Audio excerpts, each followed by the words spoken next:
Musical my boy up on the map.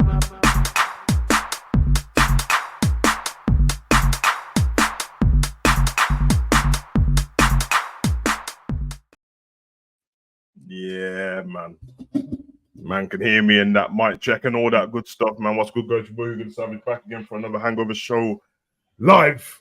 Game week 2. We're here, man. Here with the boys, Beery. Yeah, I feel uncomfortable. Obviously, I say, man, call man the boys and that, bro. But boys sounds a bit racist, so hey, it's the man's Beery. You know the vibe. No, big up, bro. No, big up. I'm fresh off the movies, so when anytime I watch one of the movies, anything that sounds a bit racial for a little bit sounds a bit sensitive, so I have to wait. You know what I mean? But no, man, the boys is calm, man. Because remember they did the show called The Boys, so I think they kind of gentrified the boys as a racist thing. Yeah, the show The Boys is cold too. Yeah, so I think the boys is safe now. You know what I'm trying to say? Might be a bit violent, but it is what it is. Big up to you, man. Hope you're well. Hope your family and all the pets in that as well. Hope everybody in the chat as well. You know, here sobered up after the weekend, game week 2. You know what I'm saying? A lot to intoxicate the fans about. You know, so we'll get into it shortly. Yeah, man. Hey, good times, man. I'm glad football's back. It's not without drama early, man. You know what I mean? Like, I feel like I know every season feels like a different, like it's a new something feels different about this season and all that. But this season, actually, something feels completely different. I don't know if it's the fact that Man City damn near completed football last season, so it feels like a reset. You know, like when somebody gets to the pinnacle, it feels like there's a reset after the like when I know that when United won the treble in 1999 and that obviously they didn't fall off or anything like that, and Man City won, but there was more of an emergence of like Arsenal and Chelsea after them victories. Going into the New Year's and stuff like that, there was more of an emergence of the other clubs. So feels a bit like that. And obviously the clubs that were typically, I don't know if we call them smaller clubs. They are smaller clubs in terms of revenue and stuff like that. They're playing good at the moment, but it's only 2, it's 2 in. And things will change, obviously. We caught up with quite a few Prem. No, I think I get what you're saying, because they did complete football in a sense. Finally touching all the trophies, and kudos to them, man. They've been at it for a good 5 to 7 years trying to complete football, and they finally got there. And the moment they got there, it's almost like they dragged some teams with them. Giving Arsenal a few of their players, so Arsenal came up a bit as well. Other managers starting to do a innovative way of coaching and playing. They've definitely transformed the league, and so I'll never bash them. It only makes everyone around them better. So then I think as a result, all the teams in the Prem are becoming a bit better. You know what I'm saying? Teams just getting promoted buying 20 men because they think buying 20 men is the way to do football. Chelsea, almost £1 billion or euros or whatever spent because they feel like, or they've always feel like that's the way football works. But yeah, no, man, some things definitely change.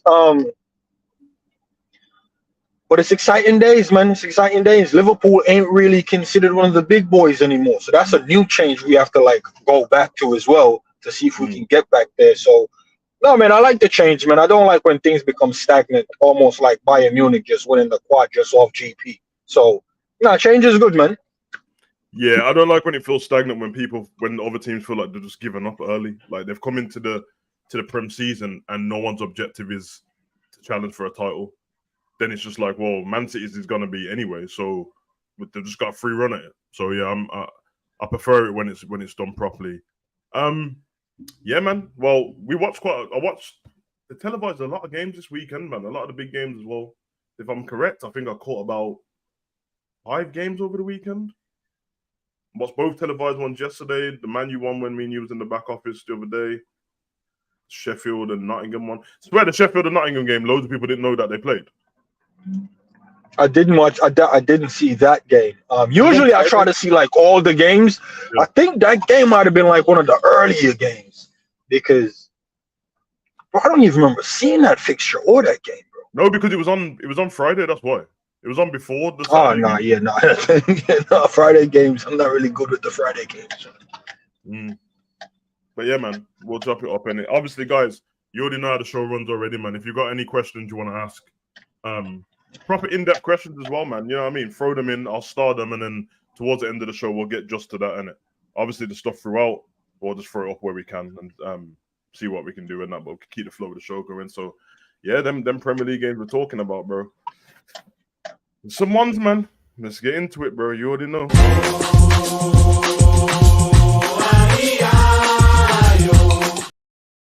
Yeah, man. Listen, first one I got on the list here, bro. Funny one because the victory didn't shock me. The scoreline kind of did, just because I kept saying to you all weekend, Aston Villa versus Everton's going to be a draw. And Jesus, bro, that is one of the worst footballing performances I've seen, bro. It was so bad. It was because we was on the phone and it was in the WhatsApp group on the phone while the game was on. And Everton seemed, there was a lot of stop-start in the first half, a lot of fouls and stuff. But once he got into the second half, it's the worst football I've seen. Bro, one of their goals came from man just throwing it's a throw-in. It's like, oh yeah, I'm throw it to my guy and missed it. Goal. Coutinho come on, run rampant for like six minutes and then died. He just Calvert-Lewin broke his whole cheekbone off. I don't know what's going on in the game, bro. But what are you saying, man? You know what's funny about that game, or not even about the game. What's funny about Everton is the way Calvert-Lewin got injured. That's the epitome of Everton, just running into a team they have no business running into and coming up short. Like whatever man ever done his cheekbones in like that for running up against a goalkeeper. It wasn't even a head-to-head injury. Man just ran into man's shoulder, bro, and just came out second best. And bro, Everton looked like they came out to do something after that moment, bro. They had nothing left, bro. Nothing left, bro. And it's so sad because the Dan Juma guy, why isn't he starting over Calvert-Lewin, bro? I mean, Dan Juma's only just got there, though, isn't it? Bro, that's not an excuse, bro. No, but like as I said to you on the phone, bro, and you said, why is Calvert-Lewin playing? I'm like, he's their star man, bro. He always has been. Even when Richarlison was there, it's only because he was injured. But he's always been their guy. But it's one of them teams where this is how small of a club Everton is, bro. They look to a man that doesn't do much anyway as their main guy, bro. So I don't know, man. I don't know. Still, but yo, shout out to Villa though, man. Villa was. You said it's gonna be a draw, and I'm like, nah, man. I can see Villa trying to use this as a statement, bro. They made that I said it was statement. gonna be a draw, though. It wasn't based on football talent. I'm just used to them drawing against each other. You know, you just so every now and again there's them results where you're like, oh, it's gonna be a draw. You know, like everyone. Yeah, like Liverpool and Chelsea type of draw. Yeah. So that's pretty much the reason. I'll be honest in it.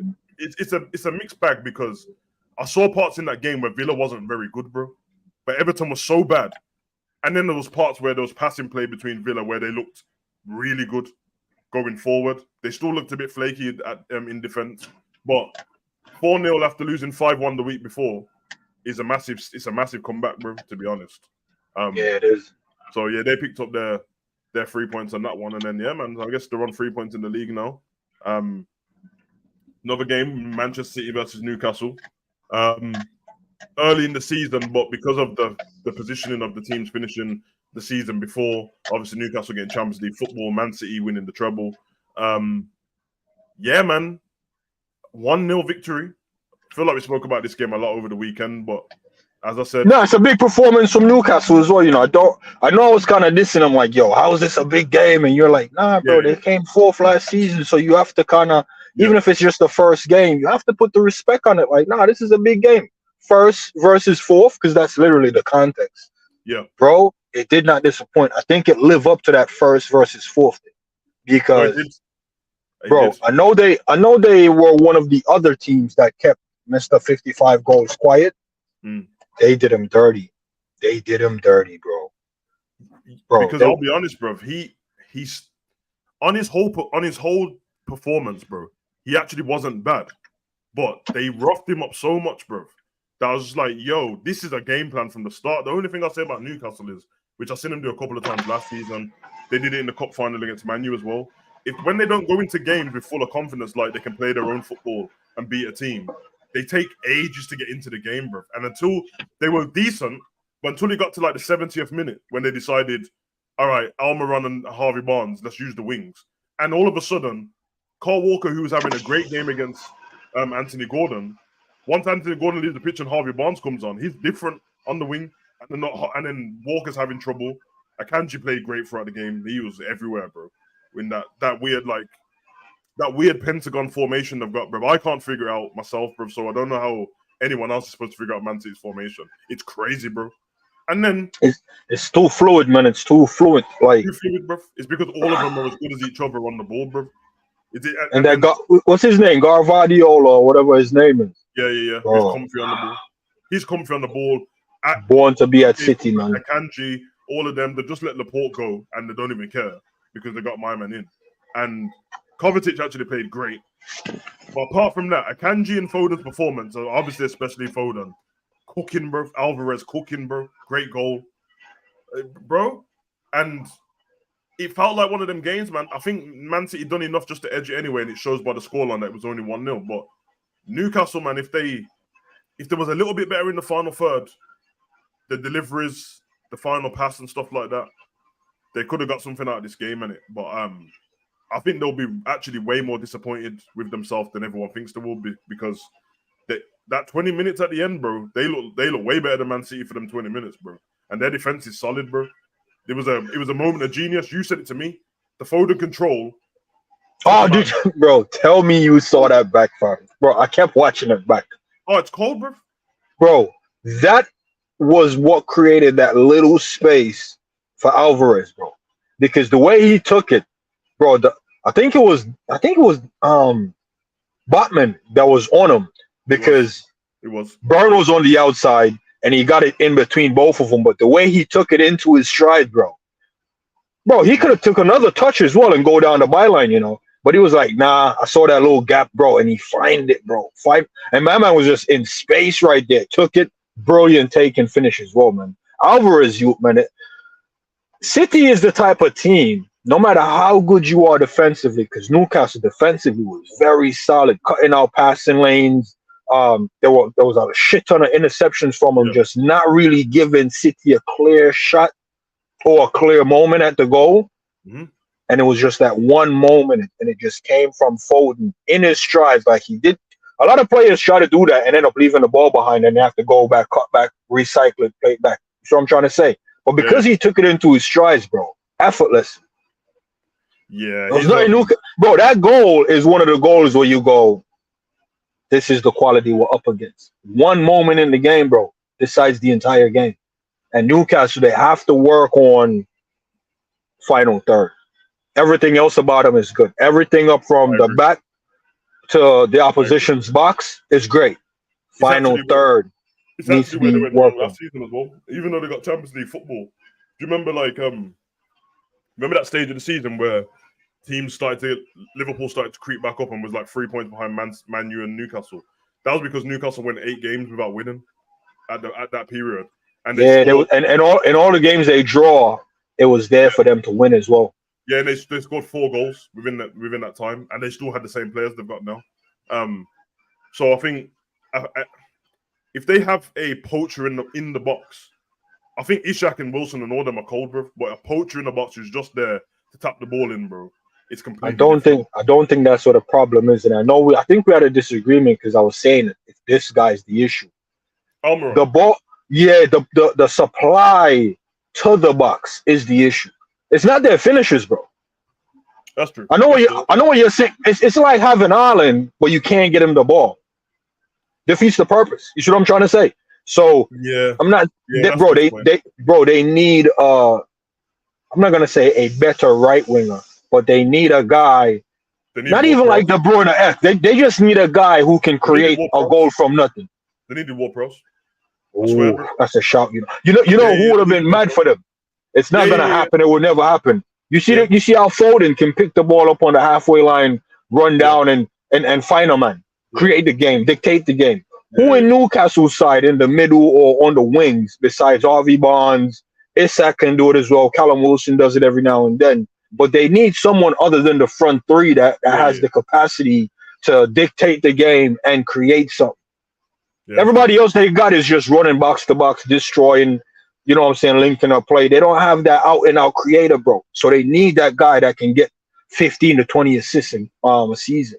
I don't think they have a guy like that. So I think that's what's missing, man. Yeah, they don't. They don't, because I think their top assistant was normally, well, I think it was Bruno last season.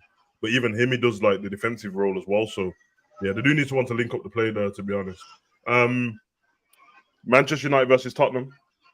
Another game that we watched was in the back office watching that as well. You want to say it or you want me to say it? You can say it, bro. Rashford is trash. He's dead. Told you, man. He runs a straight line. Because I wanted to give him the benefit of the doubt when the keeper saved it, right? Because I'm like, that's a good save. Because, people don't normally praise a goalkeeper for a good save. They're like, striker should have did better. Whoa, the keeper probably just did a good job. And then he got the header, and I'm like, man, and Bruno and Mount are like, they're the same player, but different. And when I say different is one gets busy running around, but at the end of the day, they both end up at the same place. So it's like Mount will run all over the place, but come up with the same stat as Bruno, a bunch of zeros. Yeah, listen, there was no issue with there's no issue with Manchester United buying Mount because he's a good enough player, but to buy him and play him on the pitch with Bruno at the same time, it makes no sense to me, bro. And yeah, it's a bit sticky still. They had enough chances to get goals in that game. There's the Rabona from outside the box from Bruno, which was cold, right to Rashford's head, and somehow he headed it over. Then there was a cross from Rashford to Bruno. Oh my God, one of the worst headers you'll see. I don't understand how he missed. You see how I said about Calvin Lewin running into that goalkeeper summed up Everton coming up against team. That Rashford to Bruno summed up United. He was onside. He missed a free header. He held his head in his hands like, I can't believe I missed. Then he looked to the linesman like, help me out so I don't look like I'm stupid. Then the linesman was like, nah, bro, you was on. And he held his head again. So it's like, bro, you're holding your head twice because you didn't capitalize. That's United in recent years, bro. They always buy the wrong players or overrated players, and then they get mad like they got ripped off. Like, this guy's a fraud. And it's like, the guy didn't advertise himself for you. You went for him. See what I'm trying to say? Yeah, and the thing is, like, bro, they keep doing this, bro. They need to be fined as well, man. They need to get out the league, bro. How you buy a striker and the striker ain't even available, bro? They lost the game 2-0, and the only talking point is handball, which, we'll get into that later on. But if you lost the game 2-0, bro, so what's your excuse for everything else in the game, bro? Like, this is because the way they're speaking online is like the game was 0-0, and if the handball would give him a penalty, they would have won. I'm like, bro, you didn't score, bro. I don't know what you're talking about. Anyway, on a positive for Tottenham, anyway, Anna somehow joined the chat as we spoke about Tottenham, which is like you planned it, Anna. I don't know what you did there, but big up, Anna. They played really good, to be fair. Basuma again, back-to-back man of the matches. People who weren't watching football properly last season keep trying to tell me it's because he was shit. Bruv, Conte didn't want to play the guy for most of the time anyway, bro. Him and Højbjerg is solid together. They're solid, bro. Not to mention Saar had a great game. I don't know what's going on with Maddison because he left in one of them space boots on his foot, bro. So I don't know if he's mashed himself up. Man said space boots. Yeah. You know what's crazy about Tottenham? Big up to Tottenham still, man. We've always anticipated they would look better and do more without Kane. And they need to reprimand that manager because I swear I saw still man had his arms crossed, but he had like an earpiece in, like he's talking to like the bird's eye view in the box up in the penthouse and that, bro. Man, just like yo, you shouldn't. Okay, all right, I got it. Nah, bro, man was cheating, fam. Nah, man had the little CIA earpiece in the net on the sidelines. I'm like, that's not legal, fam. But nah, shout out to man. Definitely play the T2020 cricket settings, bro. Australian done in that. Love this football, man. I love what he's doing over there, bro. I love it. Not gonna lie to you, man. I love the way they cook United as well. There was a moment I could have swore they put like Son through the middle. I didn't like that. Yeah, I didn't like that. So if Richarlison isn't that, you need to find somebody other than Son. That's what they need as well. I think they need to buy another striker. The squad is egoless at the moment, so it works out. apart from Richarlison keeps whinging when he gets subbed off, bro. But it's egoless, bro. And I'm not saying Kane didn't have an ego in terms of like where it's affecting the squad like that. Now it's just his aura. His aura came with it. In a certain way. So now changed up a little bit. Obviously one of the goals, the own goal from Martinez, bro. Strange own goal, bro. I don't want to blame Martinez, people. I really don't want to blame Martinez. And then you got that goalkeeper, bro, man. I don't, because here's the thing. Ben Davis in the 6-yard box. Yeah. Ben Davis, you know. Yeah, you relax when he's in there, and you're like, oh, it's Ben. Bro, Ben Davis is in your 6-yard box. It's not okay. Yeah. Not okay. I'm going to just like, yeah, no, we're not going to worry about him. And, bro, the shot he took was going wide. Yeah, it was true. Yeah, no, they didn't even get. Yeah, because it didn't even go down as a deflection because he was off target. My 4-year-old daughter could kick the ball harder than that. And for this guy, Martinez, to come out of nowhere and swipe and miss. You know in baseball, when you throw like 2 fastballs and you get 2 strikes, and you're like, yo, the third one got to be fast. And man, throw you a changeup, a slow-ass ball, and you swing wild and miss. One of them 360 spins you're talking, bro. Somebody got to check on Martinez's knees, man, because I'm sure that's gathering water right now. Man swiped and missed and chipped. Bro, it like brushed his outside of his boot and went inside the goal, bro. And the goalkeeper was just standing there watching it go down in slow-mo, bro. That was the slowest goal I've ever seen, fam. Assemble. Apologies, lads, I'm late. Apologies. I had to run out quickly, man. Gonna do something. Thought I was gonna be back in time, but I was like, I'll jump in, but the conversation was flowing. I was like, nah, I'll just sit and wait for a moment to kind of jump in. Yeah, nah, man, it's good, bro. You jumped in on the slow motion goal, so it's not like we're moving too fast. You could have definitely jumped on and saved that still. I ain't going front, bro. You definitely jumped on and saved that. But what were your thoughts, though? Did you see that game, man? Yeah, no, I did. I like what Savage said there. I could see them in the space complaining about if we would have got the penalty, and Bruno's asking for people to come and apologize. You're talking to apologize to him? I'm like, what? Because everyone made a big deal last week, and obviously they had to go and apologize to who did they play again? Was it Watford? Can't remember the team. Wolves, that's the one. And now he's asking for an apologies as well. But I'm like, you guys conceded 2 goals, so even with the penalty, you still would have lost the game.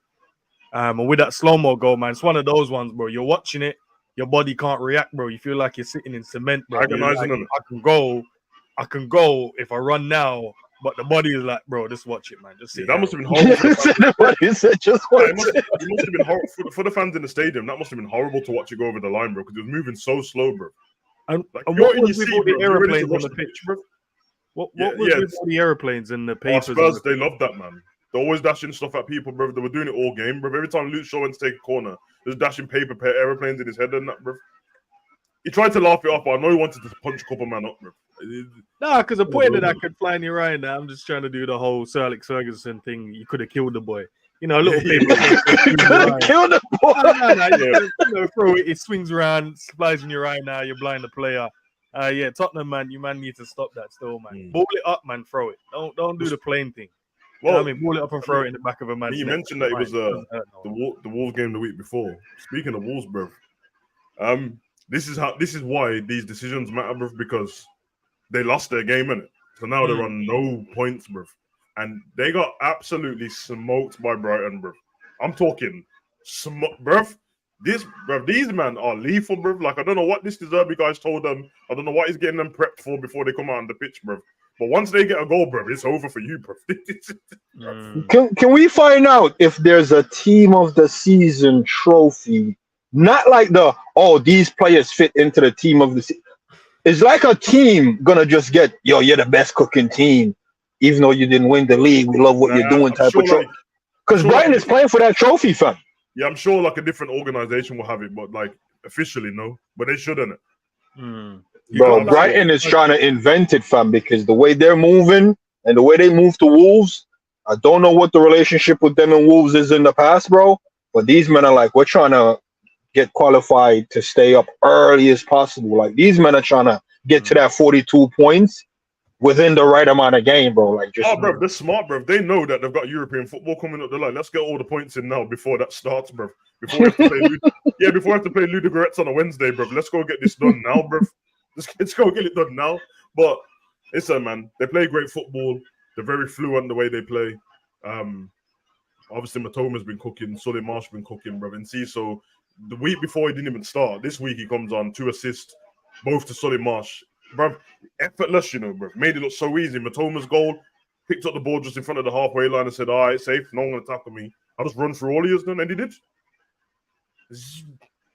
You know what it is? You know what it is? I think we respect them in terms of a footballing side, you know what I mean? Yeah. But I think the rest of the Premier League don't, you know, because I'm like, every time teams set up, you're like, bro, you can't set up and just think that you're going to press Brighton and don't think you're going to get caught out over and over again. Like, I don't think they respect them enough yet, bro. They start my guy there, Welbeck, didn't they? Yeah. And then they got Milner right back. Yeah. Ends, that team sheet should not be respected. That's what it I'm ends. I know you can. Ends. I know ends. Pull up the starting clean sheet. I mean the team sheet, and tell me what the hell you respect about it. No. I'm not taking a piss. They lost McAllister. They lost Caicedo, and they got Milner right back. Welbeck as a striker. You're thinking no goals, and we're gonna cook them down the right. That's what you're thinking. That is what you're thinking. You know, Brighton's been pulling this off for about 3 years now, where the names on the pitch, like if you're not like a balling guy, bro, the names on the pitch do not. But I'm telling you, bro, this Solly March and what he's doing now, he's been doing it, bro. Pascal Gross has been doing it with Trossard and that when they were there, bro.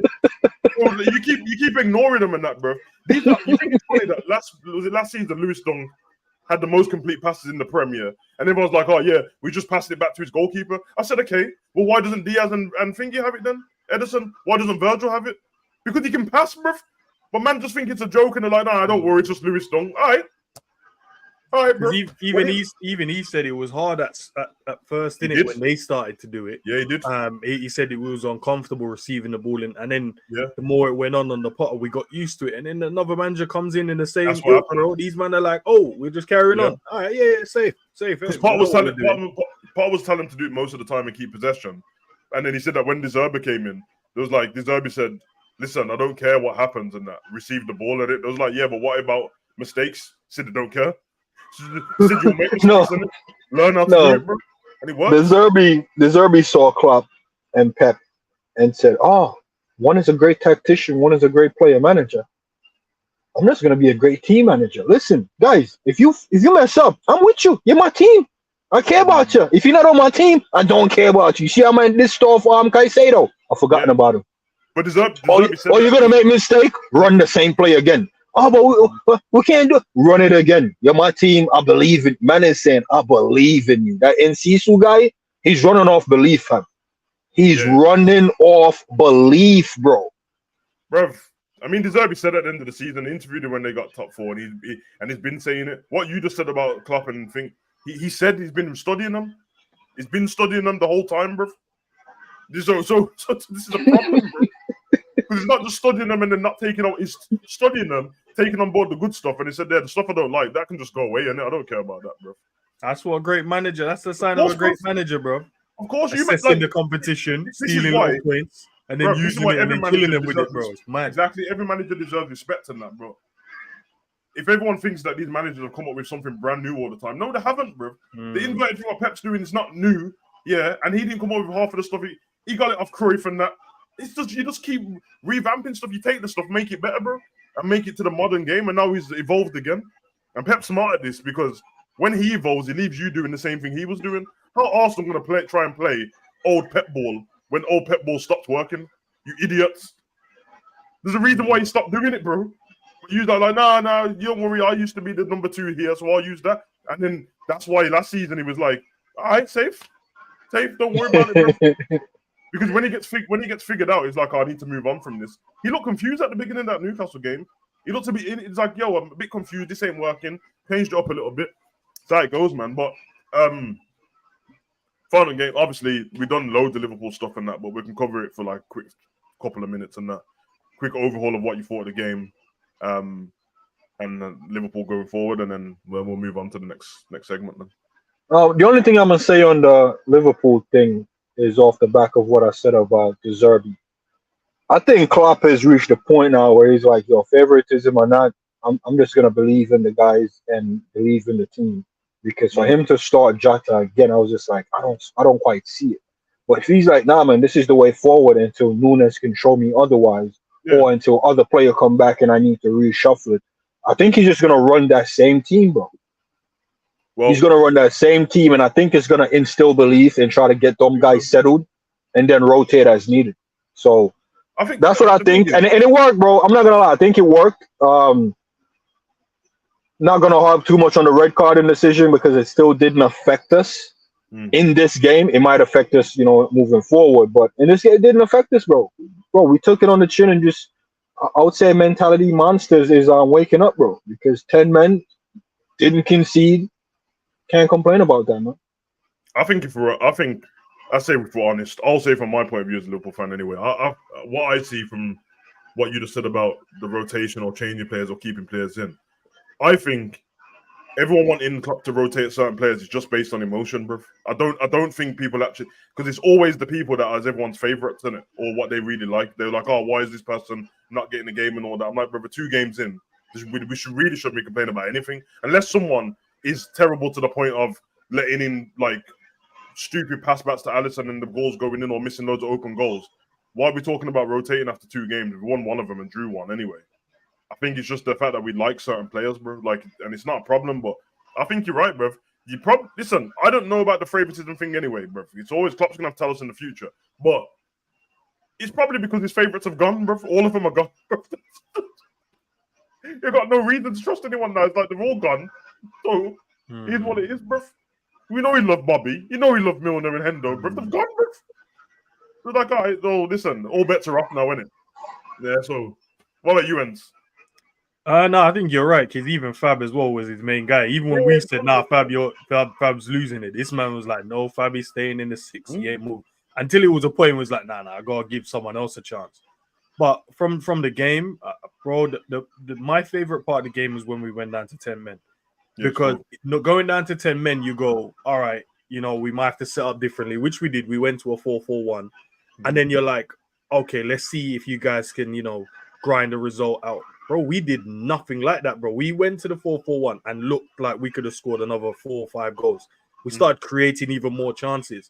Standout performer, Szoboszlai in that midfield as well. It was quality all day, man. His running power, his IQ when it comes to the game, his passing, his shot that we got the Jota goal from as well when we was down to 10 men. And then seeing Endo come on as well, man, because you're like, ideally, I said to you guys as well in the watch-along and then after when we did the player rating, I was just like, that's not the ideal game to come on as a new player in the team. You're like, nah, man, my team needs to be 5-0 up. They go down to 10 men, and I jump on there and start popping it about looking all sexy and saucy on the ball. This man had to come into a team with 10 men and try and see that out. Bro, he was cold, man. I really, really loved what he did. Even a couple of his tackles as well. He looked aggressive.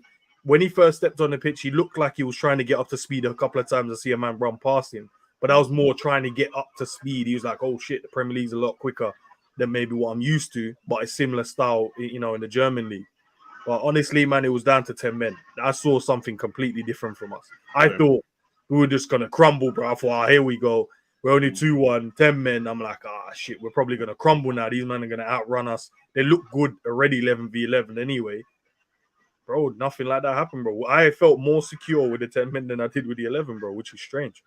But that shows something. The squad is changing, bro. They're getting better. Yeah, People are stepping up. Yeah, I think both of you make great points, to be honest, bro. I agree. Some great performances in there as well. There's still stuff for everyone to improve on, which is even better because I think we played really well. Yeah, man, I enjoyed it, man. Obviously, Nunes seems to be dominating the chat in it, and obviously I told people throw your questions in. I'll get to them at the end if you got a proper question or not. But one question I'll ask for the chat: if Nunes cost 10 million, would you not still be whinging about Klopp not playing him? Because there seems to be this like drama where, again, I'm gonna say we're 2 games into the season, bro. Somebody has to not start, bro. One of the attackers. Yeah. which means that you wouldn't be holding this energy for Jota if you go in. If Nunes started against Chelsea and then started this game and Jota was on the bench, I'm sure everyone wouldn't be doing the same. Why is he not playing Jota? And on top of that, Nunes isn't better than Jota yet either. He's not better than him. So I want to know, is it just because you don't like him? Because I like him as well, man. But it seems like people have this like mad affinity for him, where it's like he has to be on the pitch, and I'm like, this can't be a price tag thing. Because man, weren't speaking about Minamino like this, bro. I don't understand what's going on. Well, to be fair, Go ahead. No, well, sure? I was gonna say, I was talking about Minamino like this, especially in like the cup games, because we got to the latter stages and I understood him not being like in the final and stuff, but he could have still at least made an appearance or something like that, or got more game time against certain teams. So with the Nunes thing, it's not the best first season, but it's calm. I think he got more than 10 goals, and that's more than most banging strikers got in their first season. So this is actually the season where I'm actually really getting behind him, no homo, to support him and push for him, to build that confidence, let him know like, there's Liverpool fans out here that rate you and back you, bro, to go out there and handle your business, to go out there and let people know, this ain't a laughing thing. You know what I'm trying to say? Because the league, bro, and the fans of the league, bro, they'll banter out your striker, like, oh, I'm supposed to be scared of Nunes. Because, bro, I'm pretty sure certain teams see Rashford through the middle, Welbeck through the middle. They're not afraid. And Nketiah through the middle. They're not afraid. So I don't want Nunes to become that for us. Like, no one is sleeping on Jota. They know Jota in the lineup. They're like, oh, shit, man, this guy is a problem. So I just want Nunes to make his name as a problem striker as well. So for him not to get the start, not too worried about that, but I felt like he could have came on early as well, get some rhythm. You know what I'm trying to say? Work his way up to being a quote-unquote, nah, man, this guy's a problem. So if Jota starts, which I don't mind, I want team to not relax when Jota's coming off, if that makes sense. Yeah. So that's my argument for Nunes. Because my issue, it's not an issue because like, but I feel I don't know if it's just me, bro. We are 2 games into the season, bro. So everyone just keeps going, you think it's fair that Klopp brought him on for 5? Bro, we went down to 10 men, bro. Like at that point of the game, this wasn't a game where we kept all of our players in that, bro. The trust did need to be on the pitch at that point, bro. They have to, because if you keep losing the ball or don't hold it up in that, bro, the other team's just gonna have a free run at us, bro. So Szoboszlai has to do everything still. And 2 games into the season, people are mentioning last season, but this is a different season, and they're taking context out of it. I think Stefano, I think you put that stat in there. Thanks for that, by the way. I think you said Nunes started 3 of the last 10 games. So we're going to pretend that Nunes wasn't injured and he didn't have the bad toe and said he couldn't play. This is what I'm saying, bro. Like, it's all part of it. And then when you come back off an injury, what happens usually when you come back off an injury? They keep the same team in it if the team's playing. We won all of our games, bro. So then it's like, who am I taking out when we're winning every game, bro? And then I don't get it, bro. Like, it's nothing wrong with listen, everyone can do what they like and all that, bro. I think Nunes is cold, bro. I love Nunes. I love his passion. I like him as a player anyway. But I just don't understand that 2 games in, man, are getting like pissed with Klopp because he ain't whatever. Like, he had 30 minutes, came in on 66 minutes against Chelsea, and then whatever added on time was there. She had about 30 minutes in that game. And then in this game, he came on in the 84th, I think, and we had 6 minutes added on. But we were down to 10 men. I don't see the issue, bro. Can I jump in on it? Yeah, of course. Yeah. I was going to say no, I'm not going to speak for everyone. I'm not going to speak for everyone in the chat as well. From my point of view, the reason why I want to see him start is the fact that he's a confidence player, and the less time he gets to get on the pitch, and the less time that he's getting, I know obviously we went down to 10 men, and there was nothing. Klopp could have probably given him 20 minutes, really, to be fair to him, even with the 10 men. But that shows trust in. He trusted more Mo to kind of be the more pivotal man in as a striker. But we saw Mo couldn't hold the ball up as well in moments. So you could have put Darwin on as well. And obviously against Chelsea, it needed something different. But I still thought he could have made that change a bit earlier because Jota stunk the place up. Yes, you're right in terms of, look, and Zabiri touched on that. Sometimes you have to give man confidence and keep the same team.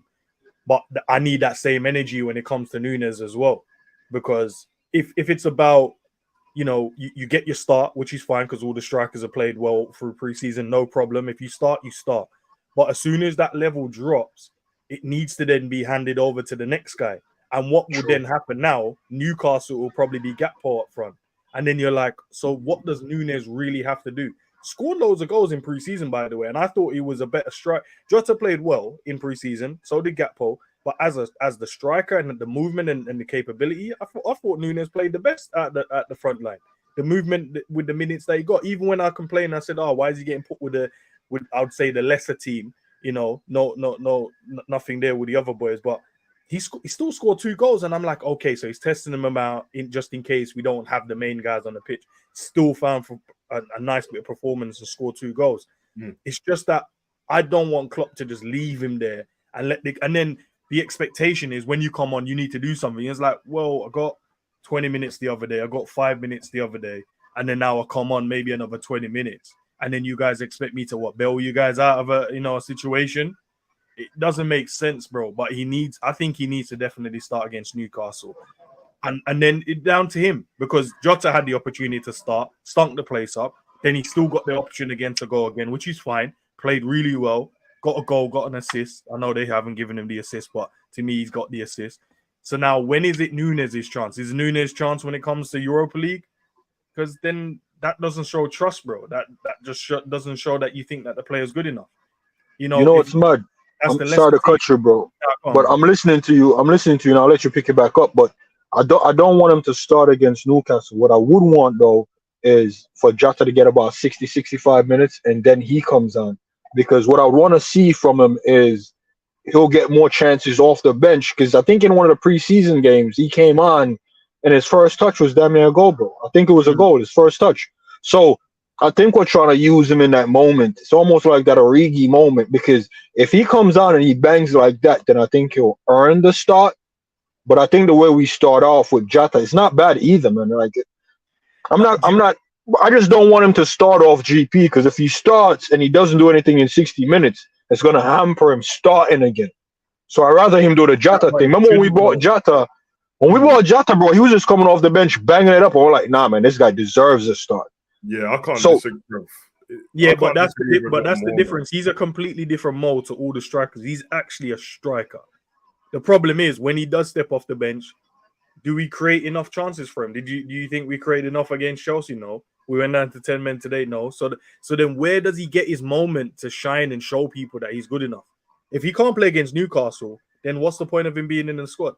He's a part of the Liverpool squad. Bro, it shouldn't matter who starts up front. They all played well over preseason. But I know you're right. It won't be him. It'll be Gakpo. If not, Klopp will stick with the same team. It'll be Gakpo. And then you're like, where does he play then? I disagree with everyone completely, man. I can't believe this is the talk after 2 games, bro. I can't believe it, bro. I can't believe it, bro. After 2 games, bro. This is in preseason, and this is before that. Yeah, well, if that's the case, Jota scored the exact same amount of goals as him in preseason and scored more goals for Liverpool over the period he's been there. Yeah, which is fine. But then Jota got the start and then stunk the place. So then what's the point after that? So you can stink the place up and then start again? That doesn't make sense. Okay, but if that's the case, then we'd have a terrible man manager if you have one bad game and we didn't lose the game. And then he never plays the game again, bro. This is not a kindergarten or a babysitter. Nah, but if the guy have one bad game, you want to give him a chance to rectify, right? That's what it is. No, you're right. No problem. But that's where you sit on the bench, come on, and then show that. You can't then just go and start again, and then the next guy that's waiting in line. Because remember, it's not like Jota is the only striker. Gakpo plays there, and also Núñez plays there. It's not like Jota is the only man in line. You're like, nah, run him again. You know, it's a confidence thing. You'll bang, cool. No problem. Jota is a cold player, deserves his start. But when you stink the place up, there's the next man in line going, well, Gaffer, I watched that, bro. This man offered nothing in the last game. I've been cold in training all week. Like, am I getting a nod this week? And then if I stink the place up, then I have to rotate. Then Gakpo's there waiting as well, bro. And if not, we go again, Jota again. But at the moment, it's like Jota, from just how it looks, Jota started the season, no problem. Deserves his start because he scored his goals. He played really well. Stunk the place up, and you're like, okay, could Núñez have done better? He came on in the game. I'm not saying he set the world alight when he came on. He had little moments. That's it. But you're like, okay, let me throw him in there because it's Bournemouth at the end of the day. This ain't Man City the next game. This ain't Arsenal. This ain't Chelsea. It's none of them teams. It's Bournemouth. So let me throw him in there. Jota, no problem, bro. Look, great, you played all right, but we need a bit more there. Go on the bench. If anything, Jota, Núñez is stinking the place up. Look, you're the next man on. And we've openly said on this that Jota is better coming off the bench than Nunes has. Openly said that. All of us have said that. So that solves that issue as well. No, but it's just the fact because that he's not done that. It's just because I said Jota's better coming off the bench. That doesn't mean I think that Nunes is better starting than Jota. Just means I think Jota's better. That's not where I was heading, bro. I was heading that the fact that it doesn't matter now that if the next man is in line, let him start, and then Jota can still come on, and it still wouldn't knock his confidence. That's what I was going. I wasn't saying we said it to compare who's better. I'm just saying he could have put him on the bench, and then he would have come on, still done what he needed to do. Before we move forward, let me ask you guys a question, and I'll answer it before I even ask a question. My top 3 strikers for Liverpool is Gakpo, Jota, Nunes. That's my top 3 in the order of 1, 2, 3. Gakpo, Jota, Nunes. Yeah. What order would you guys put our 3 strikers? I'm not putting Nunes that low, bro. No. I'm not asking if you're putting him low. Just tell me what it is, and we'll find out where you put him. We bought him. I want to play him up front. I've openly said I want to play him. 1, 2, 3. Rank the strikers. No. He's number 1. Gakpo and then Jota.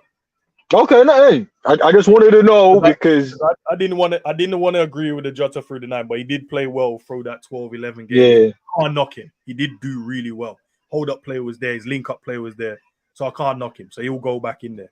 But then Jota as well, man. He has to earn it as well, and I feel like he has earned it back in the team. But bro, you stunk the place against. I can't just forget that you stunk up the place. Did nothing, bro, in the game against Chelsea. Nunes didn't do anything when he came on.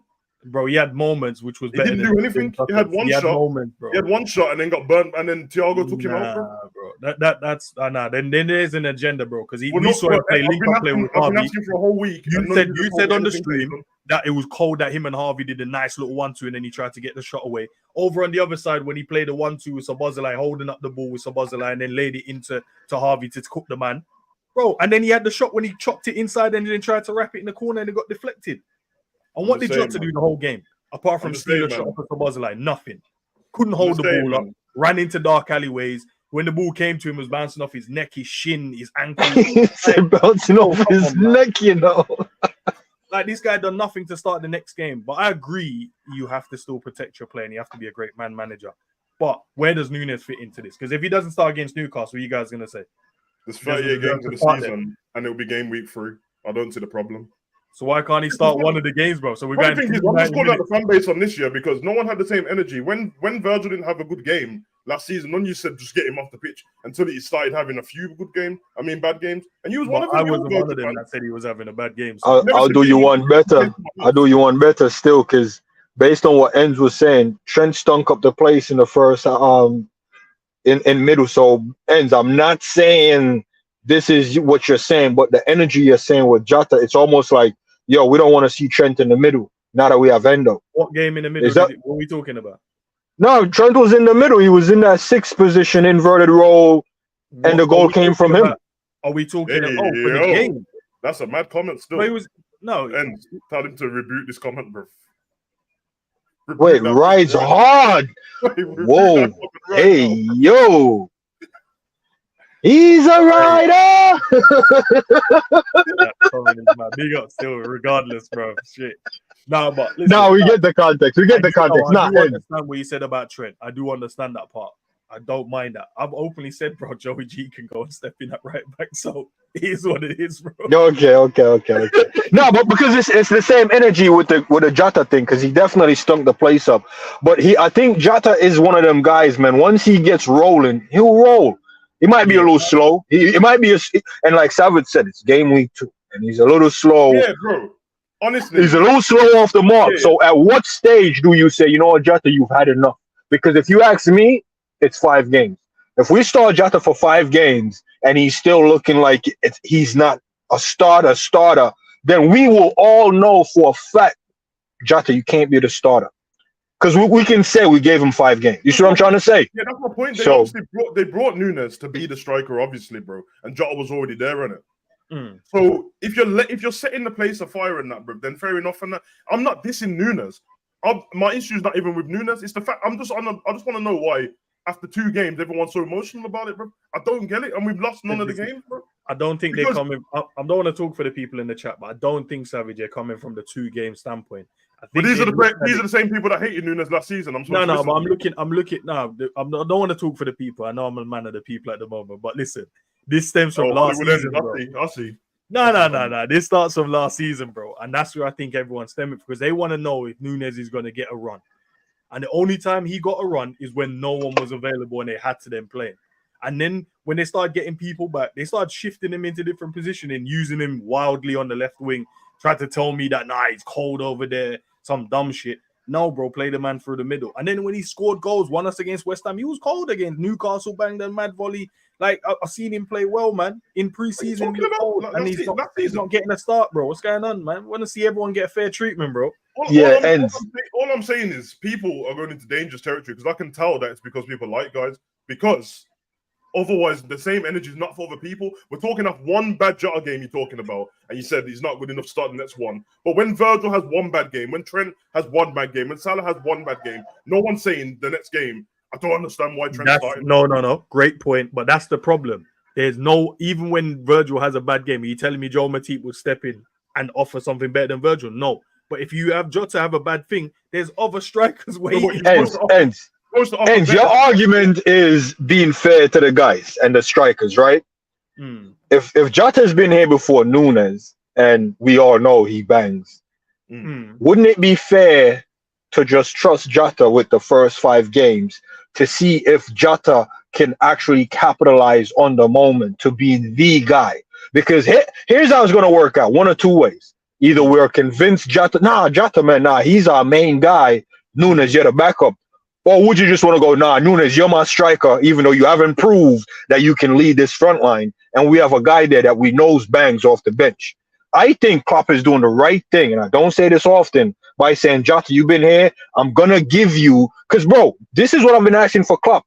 Please give the man them the opportunity to show what they're worth. Measure the squad. So if Jota is starting the first 5 games, I don't care if he stunk up the first 5 games. At least I can sit back and go, Klopp gave him a chance, And can we have said that about other players? We couldn't. Back in the day, we don't know. We're just like, Klopp don't even look at my man still. Klopp ain't give it. So I think this is Jota's moment, and it might not be the moment we expected Jota to get. But he's putting Jota up there. This is Jota's moment, and if he's capitalized on your point on that ends, we'll find out, right? We'll find out. You know what you said about your order of players and up front? If our midfield was already sorted, transfer window done, none of them would be starting. Gakpo would be up there, bro. Because he's got to start, bro. He would be there. Savage, I don't want to talk about Gakpo. I think I've done enough. You're right, because he has to be in the team as well, That guy has to be in the team.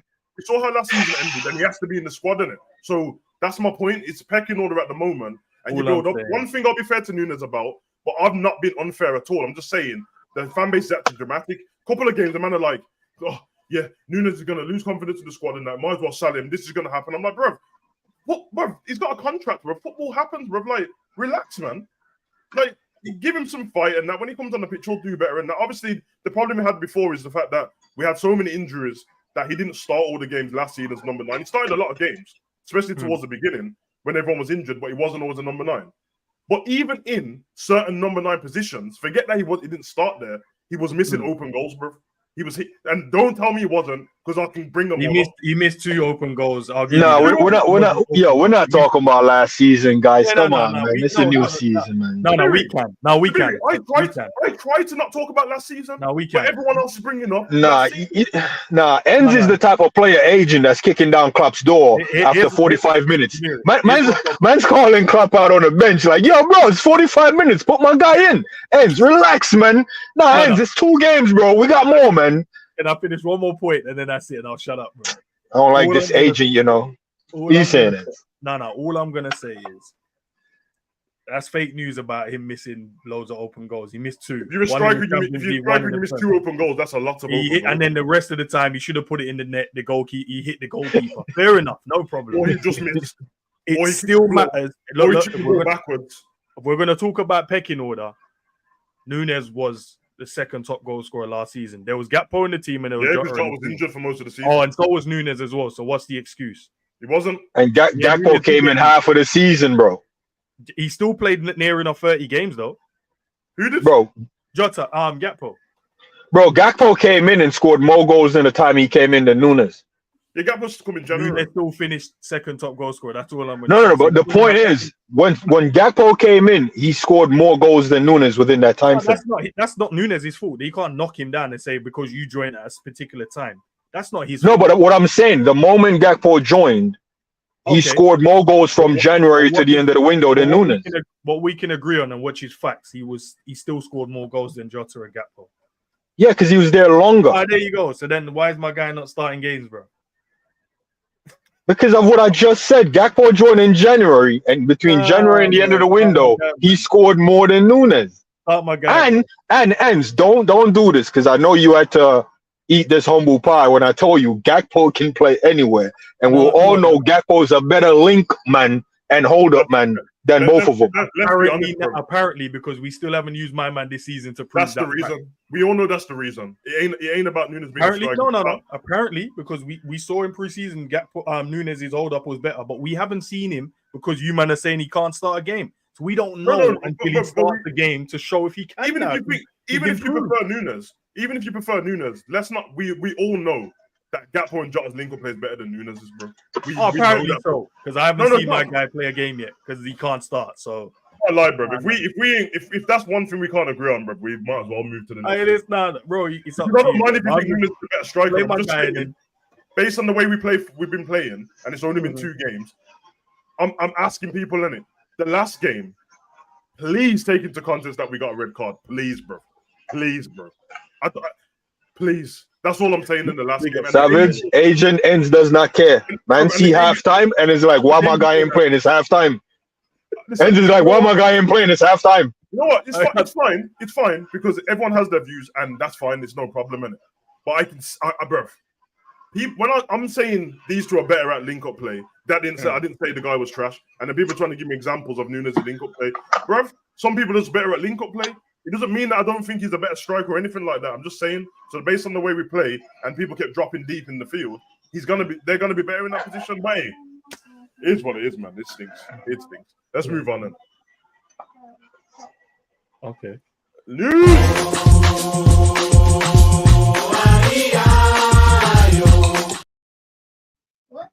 Yes, sir, man. Yes, sir. Obviously, we got the live show later on and that, so we can chop up some more of them stuff and that. You call us, make sure 7 p.m. tonight you call in with your troubles and that. You can argue with me about Nunes then for no reason. Because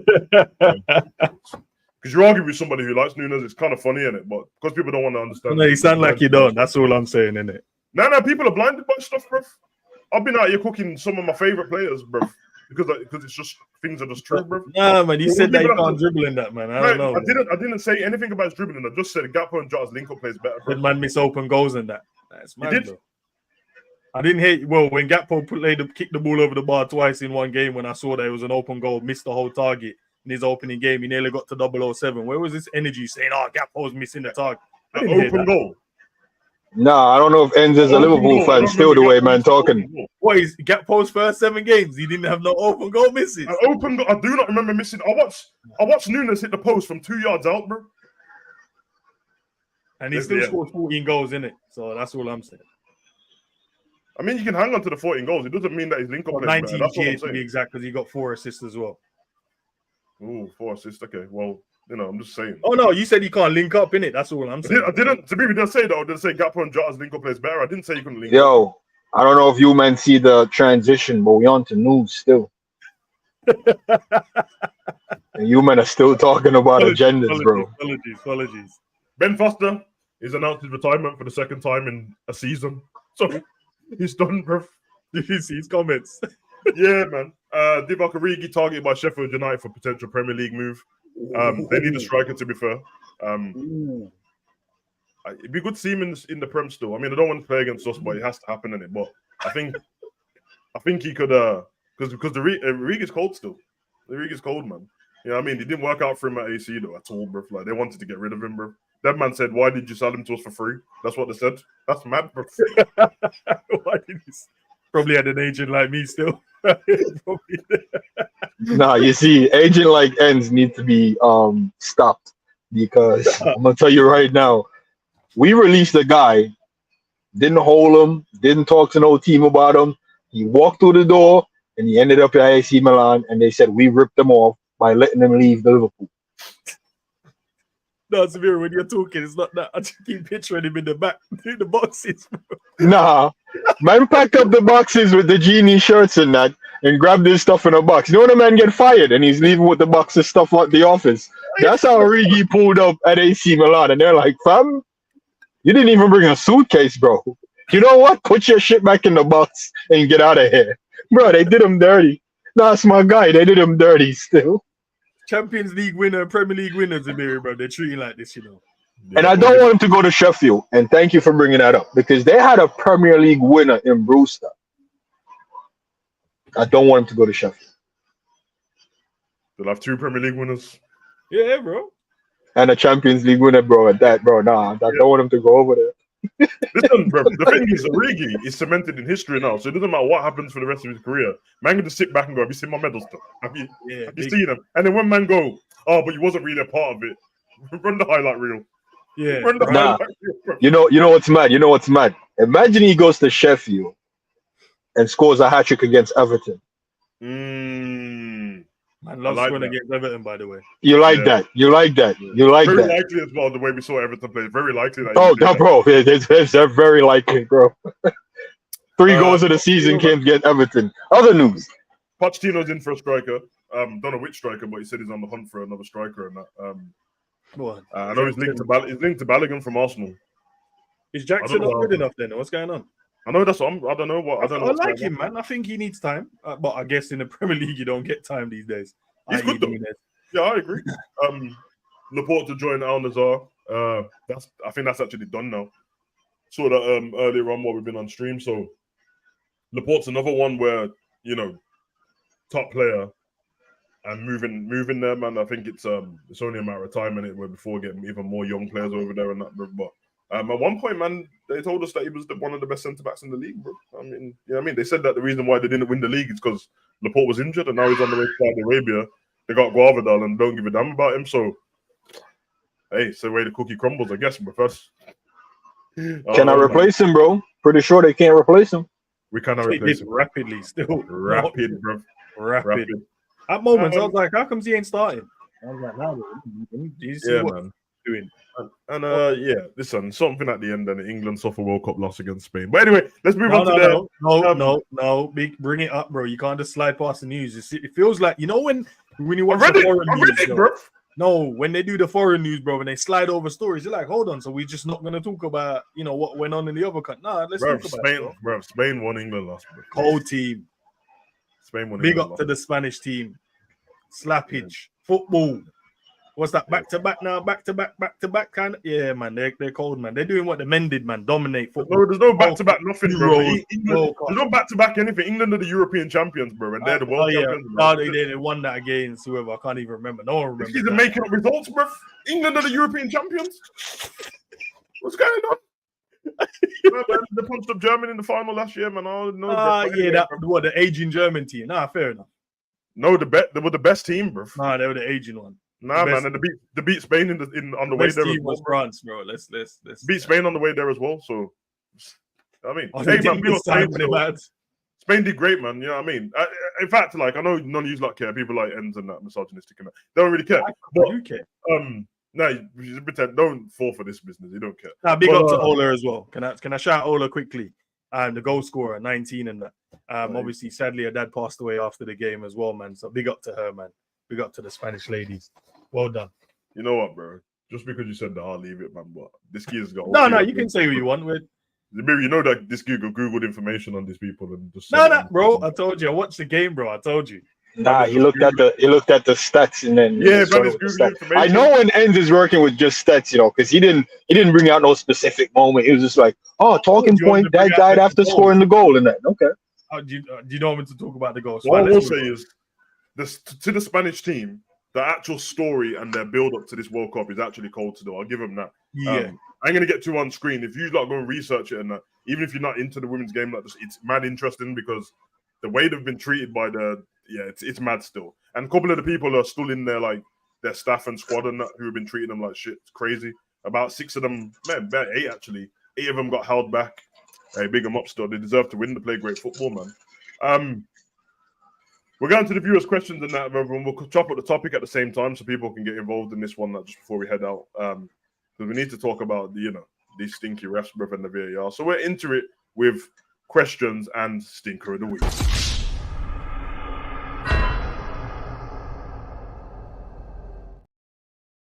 Yeah, man. Let's talk the refs, bro. Let's talk the refs, man. Whoever wants to take this away starting can, man. If you want, like that. Yeah, no, I'll take it away because it's not getting the right amount of highlights that it should be getting. I know what he's going to say, bro. If you mention stinker of the week has to be the call from Gordon stepping in the back of man's calf, not even challenging for the ball. Ball already left. And man just stepped in the back of him. Bro, you saw it end. That's not even a challenge. That's you deliberately trying to injure someone. Bro, the man just ran down on the man. I'm not even going to say he got there late because I don't know where he was going, but the destination was his studs in the back of man's calf. That was it. Didn't go for the ball because the ball already left, and he just stepped in the back of the man's calf. That's it, bro. Just like, F you and what you're doing. I'll see you pass the ball, but hold these studs. All the studs. Not the, the top of his foot studs. All of his studs in the back of his man's calf, bro. And got a yellow. That's it.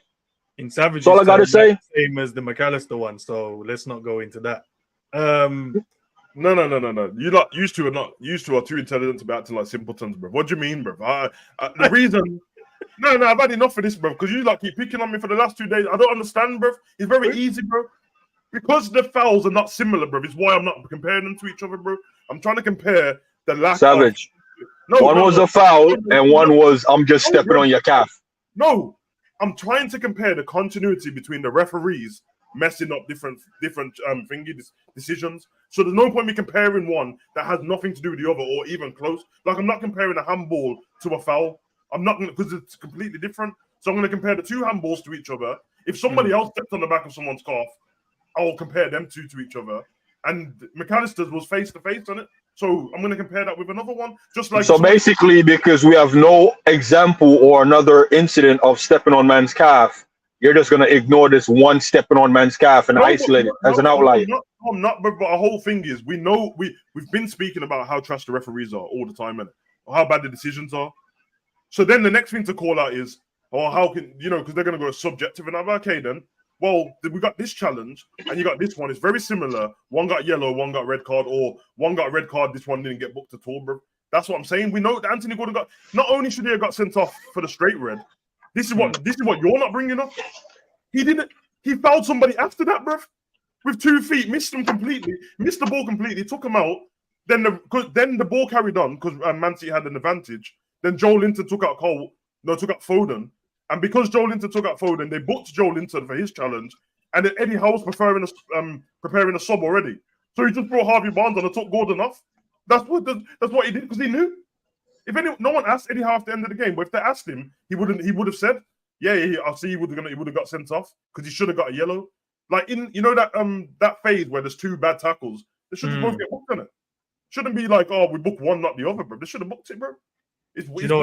Just to add context to it as well, guys. Savage just started refereeing coaching, so if you feel like he's sticking up for the refs, that's the reason why. So just to throw that in there for context. No one in the chat feels like I'm sticking up for the ref because I'm literally saying that Gordon should have got sent off, bro. I don't understand. Zabir, what do you think, Zabir? Because it feels like he started off saying he doesn't want to compare the 2 because they're completely different. I don't know, man. Sounds like a referee. When you go to that, what's his name in the studio, bro, and they're like, have a look at this, and he goes, yeah, because we don't really know, and I don't know what the referee was thinking at the time. You're like, bro, answer the question, bro. Is it a red card offense or not, bro? He's like, well, listen, there's difference in the ruling. Like, bro, don't go around. I think I figured it out. Thank you for letting the people know. You're a man of the people, and I want the people to know Enz is a man of the people because no one would have known Savage is going to join the referee association. And what he doesn't want to do is call him out before he gets in there because he's going to need these same men vote to be a part of the organization. Exactly. Because because he's cheating it. You know what he said earlier in this stream as well? Man said there are two different incidents. So until I have another one to compare it to, No. it is what it is. No, I didn't. I said I'm going to compare ones of the same, and then you said, so what you're saying is average until you have another one. Bro, it's on camera, bro. I never said that. That's fake news, bro. Don't come with the American politics here, bro. That conservative. Man said I don't have one to compare it to, and when I do, I will compare it. So for right now, I'm comparing the challenges that's similar. You said, so what you're saying is savage. No, not what I'm saying. What you said, I just said, I'm not. Why would I compare? Bro, I don't understand. Why would I compare a handball to a foot down on the back of someone's calf, bro? It's two different things, bro. It's even two different laws. It's two different laws. Like, well, we don't know the law. You know the law, so tell the people the law. We know the law, bro. Okay, we know you're part of the association, bro. Back in these refs and that. He's got the same FA badges. What are you talking about? Bro, I'm just saying, I'm a fan, bro. I don't know the referee and association committee and the dues and the fees you guys got to pay. You're part of it, bro. Call these men out. Is all I'm saying. You can't step in the back of a man class, bro. So you want to be a football fan and then not know the rules of football is what you're telling me? Because I know. I mean, football fans don't know business, and it's okay. So if I don't know the refereeing stuff, I think that's okay, bro. But if you don't know the refereeing stuff, then don't argue with the refs, then. Nah, bro. But I know stepping in the back of a man calf is a red card, fam. Yeah. If you don't know the rules, bro, then don't get pissed off at refs, then, if that's the case. Nah, but all right, go ahead, Savage. You're the refereeing agent. Represent them. That's all good, man. That's all I'm saying. And then people see it. I don't know why you're sticking up for man for, bro. I'm saying, bro, like, you should know the rules, then. Like, I'm not gonna complain about offside if I don't know the rules, bro. So according to the rules, the ref got it right or wrong? He got it wrong. Okay. So, and did he get the McAllister's one right? No, he rubbed it all wrong. He got the Gordon one wrong.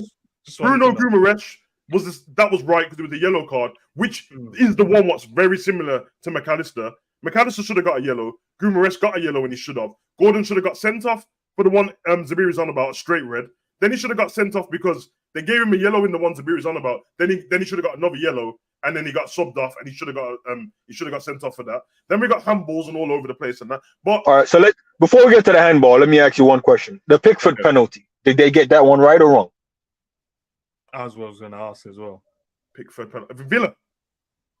Yeah, when he missed Ollie Watkins completely, bro. I don't know if it's fault because I only saw the punch. Bro, from the angles I see, the wind of his hands touched Ollie Watkins. Yeah, it shouldn't have been a foul, bro. But this is where I was watching it as well. I didn't think. Yeah, this is where they go wrong, bro, because they're not because handballs, because they don't do the rule properly, it shouldn't really be subjective, innit? It's a handball, bro. Fouls are going to be a bit subjective, but there should still be a law with a guideline around it. So it's a weird situation still, but I got some of the images. There's quite a few handballs. I remember last week I mentioned to you like in the back office while I was watching the Brighton game, and we didn't need to bring it up at that point. But now there's been even more incidents since. So obviously this one didn't get a penalty in it. Yeah. So this is Jackson against Liverpool. Initially I thought that. I think when the cross came in, I thought Diaz won the header and headed it onto his hand.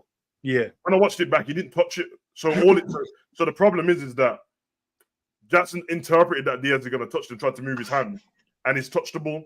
But because it's going into the box, it's a handball on it. Okay, Lewis Dunk. This is the penalty.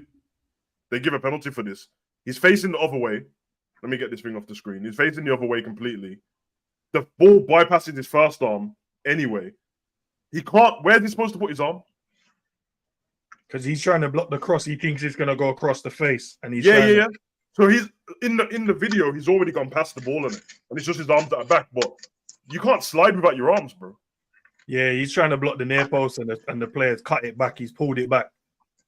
Yeah, that can't be an handball, bro. That if that was given against the other team, I'd call it because I'm just like that. Yeah, of course. I would be like, nah.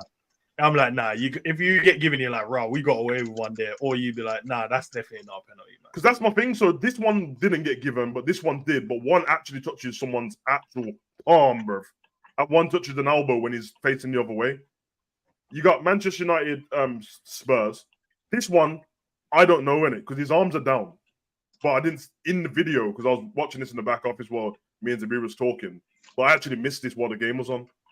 Did he make himself? Because the ruling is if you try and make yourself big using your arm, then it's a handball. So did he try and make himself big, or no? I he think just Semedo tried to make himself small, bro, by putting his arms in.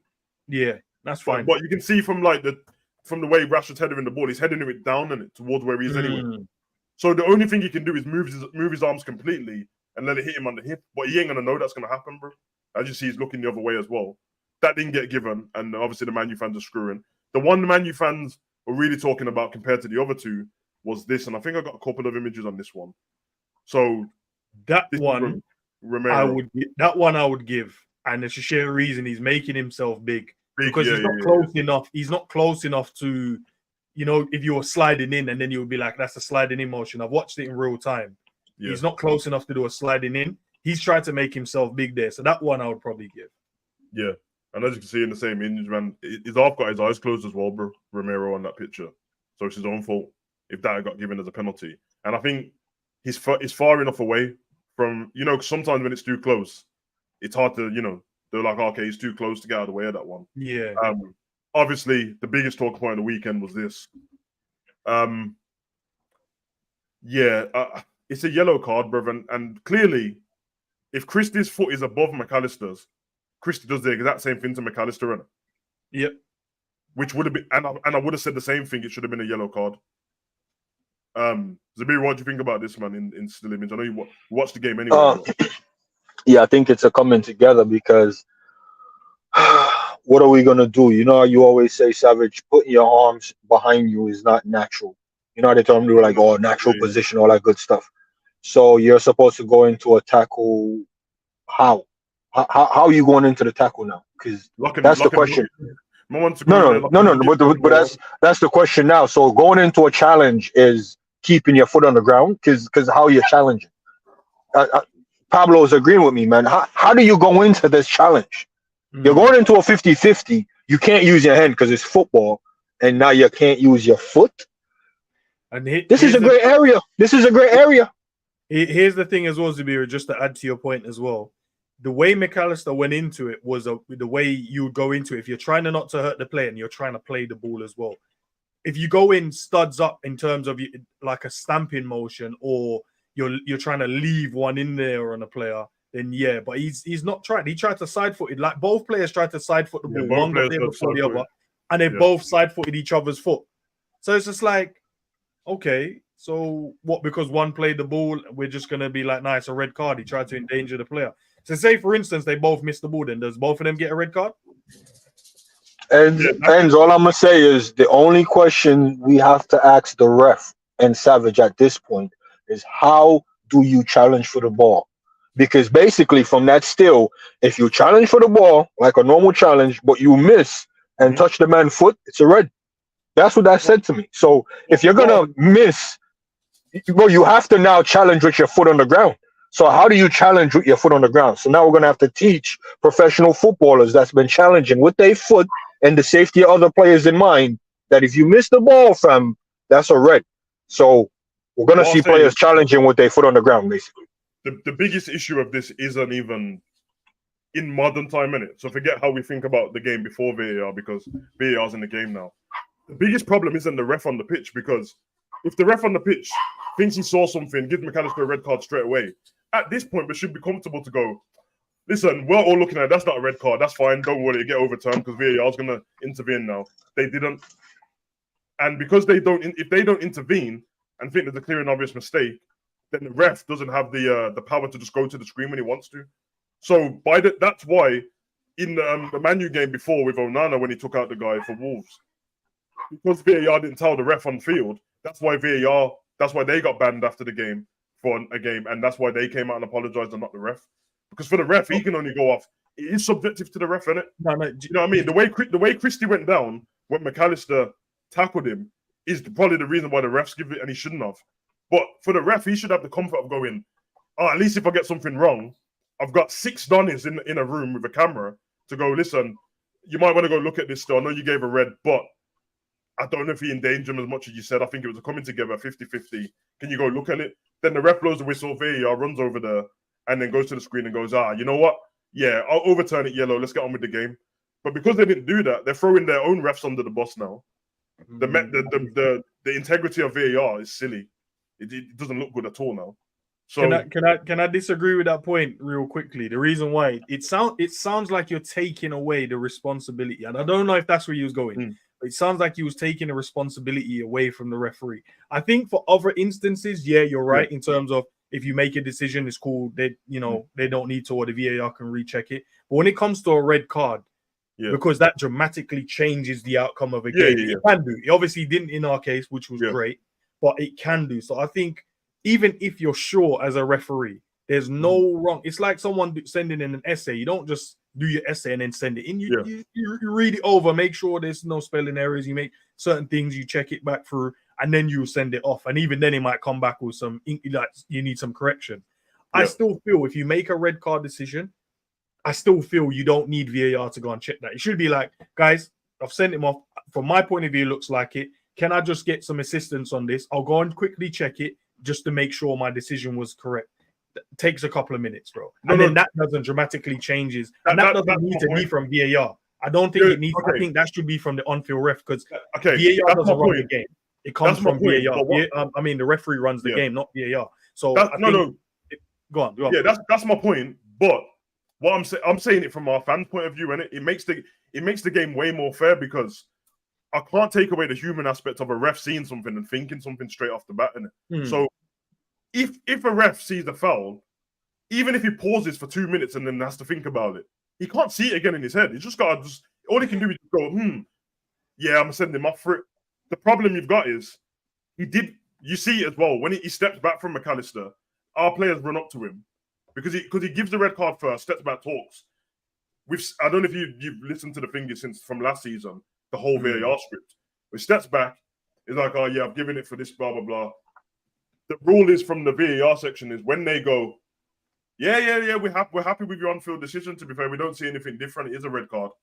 Then they continue with it. So he doesn't ask, oh, let me go and see the screen because they're already looking at it. And if they don't go, yeah, you know what?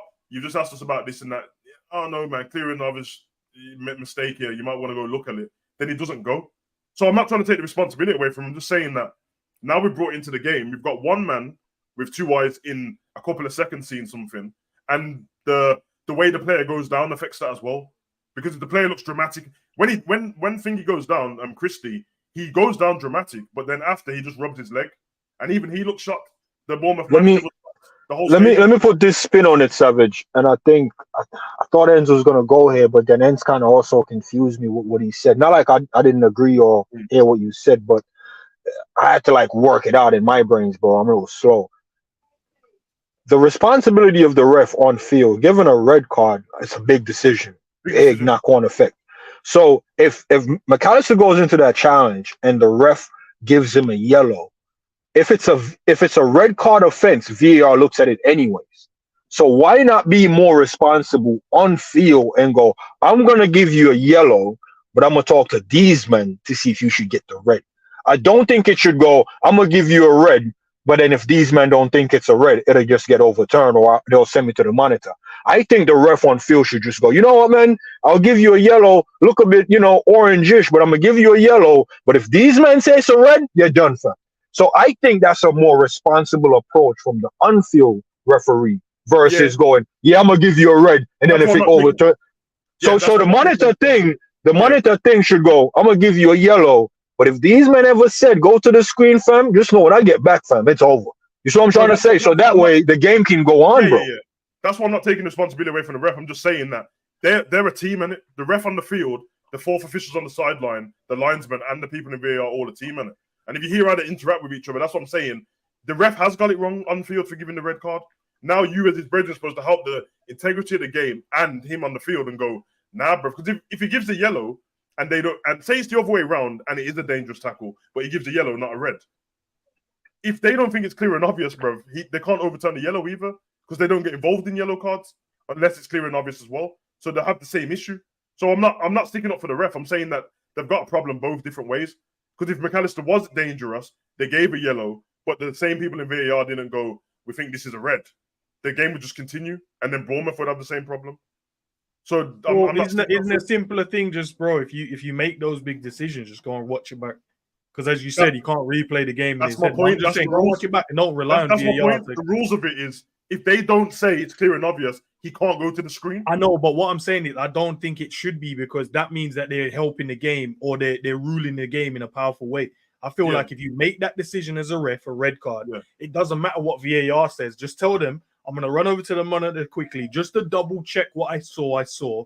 Just throw up that video for me so I can see it. And it leaves it down to still him. But you're agreeing with me? You're agreeing with me? What you're basically saying is you want the rule changed. I'm telling you what the rule is. If they don't say it's clear and obvious, he can't just say, yo, I'm not sure about this, I need to go look at it. That's not what happens, bro. Because there's 3 people looking at the same screen and they're going to go 3 eyes are better than 1. We think you're clear and obvious here. But I get your point. I think the rules should be that as well. I think the ref should be able to say at any point in the game, I ain't sure about this, man. Let me go look at the screen. He should just be able to run over there, to be honest. Bro. Yeah, quickly. So I actually agree with you, because we got them one from last season and this season. This, we know what happened here. He didn't get sent off at all. And he was the last man as well, by the way. Just let people know. Yeah. Didn't get sent off. From the other side, this is way worse than what just happened. He didn't get sent off for this. And it was mad late as well, bro. This man should have been missing. And because he didn't get sent off, he got this. Yeah, that should have been a red as well. So this is a red. This is a red. This is a red. This isn't a penalty. This is a yellow card. This is a penalty. That's how it is, bro. It stinks still. It really does stink, bro. And we've got a big issue with all the technologies as well as Savage. Yeah, it just feels like we're not like we're getting better technology, but the referees ain't getting better, bro. And it makes no sense, man. Oh, Patman, you think that Sabazalai's pen weren't a pen? Bro, that's him. He fouled him. Listen, I rate you as a human being, but that's idiotic if you actually think it wasn't. The man cut the man in half, turned him out of his skin. If you you know what it is? I'll retract what I just said. I'll put it in the fact that maybe you haven't played in the football game. And when that challenge happens, you can't ride the challenge. You can't jump over the challenge. Once he turns and they put a foot across you can't jump over the challenge. It's a hard thing to do. I was about to say that because I think, you know the way he lifts himself up in the air, that's almost like safety for your own legs at that point, bro. Because listen to what I'm saying. You're not listening, Batman, again, bro. I'm talking about the turn. So pay attention, probably keep up, bro, and then you would understand what I'm saying. It was the turn I was talking about. Yeah. You can't jump over it. Maybe you haven't played the game. That's all I'm going to say. If you play in a football game, you'd understand. When that tackle comes in, you can try and jump over it, but you can't based on where the legs are, based on where your feet are. And if I'm sure about it, bro, and don't quote me 100%, you can let me know because I've watched. I'm pretty sure that the Bournemouth guy doesn't complain about it, bro. So he just no. The other players in his team did though. Yeah. He just got up and walked off, bro. Like, I messed up there. Like, shit, man. I gave it that penalty. But the rest of the team, apologies, man. Apologies. I know I'm a bit slow, and bro, I'm pretty sure you guys talking about the Sabazalai one. No, the Sabazalai one you're talking about, right? Yeah. You do know if Sabazalai jumps over that, because I've done it before and got a red, because I've been just a sportsman, right? Not trying to, fake the dive or buy the penalty. I try to jump over man's legs, bro, and based on where the leg get left, I end up stepping on man, kind of like Stevie G-esque stamping on man. I got a red, fam. I got a red, bro. I got a red for landing on the man's foot, bro, and I'm trying to jump out of it awkwardly because you can't just jump over, bro. All you do is just pitch your leg up, but then you can't do the splits like Van Damme, bro. So then you're just avoiding man's leg, so now man can win the ball back. It's a weird one. So you just have to take the contact and go down. Yeah, it's not on the player who gets fouled that I should have to jump out of the way of certain things because you're trying to foul me, bro. If you foul me, it's a foul, bro. And you know what's mad? The fact that I'm not trying to come for you here, Patman, or nothing like that, but the fact that Patman is even saying this, 90% of Grealish foul is like that. Somebody go ahead and tell me I'm wrong. No, somebody go ahead and tell me I'm wrong. And didn't I stick up for Grealish in the FA Cup watch along when the handball Yeah, you happened? did. Yeah, and bun you for sticking up for him as well. No, But anyway, because you can't jump without your arms, bro. Man ain't a nugget, bro. I know, bro, but we know when you're like, nah, definitely give it. This ain't the Special Olympics, bro. I've got arms, bro. No offense to the Special Olympics. I'm like, oh, you sound like a man. bro, 95% of Grealish's fouls and penalty is when a man dangle the leg just like that, and Grealish does the theatrical and goes down. But man, somebody punch him in the face again. No, anyway, you have to play the game. If you don't play football, you won't know that. I was about to say before we leave off, I actually think, not based on Sabazalai, but what you're saying about Grealish, I think to make the game better is you should give the player shouldn't have to do that to prove that it's a penalty, because you just don't give it because you go it's soft. It's a foul, isn't it? And then if you think the player's being dramatic, on top of the fact that you gave him a penalty, book him for being a bitch as well, bro. For trying to make it worse for the other player, it's a penalty. But hey, it is what it is, man. You can chop it up all day, and we've got another show later on. You know what I mean? 7 p.m. call-in show, box to box. It's going to be hype, I already know, because everyone's going to have stuff to talk about, all the decisions and that. Zabiri, I'm sure, you'll be there, bruv.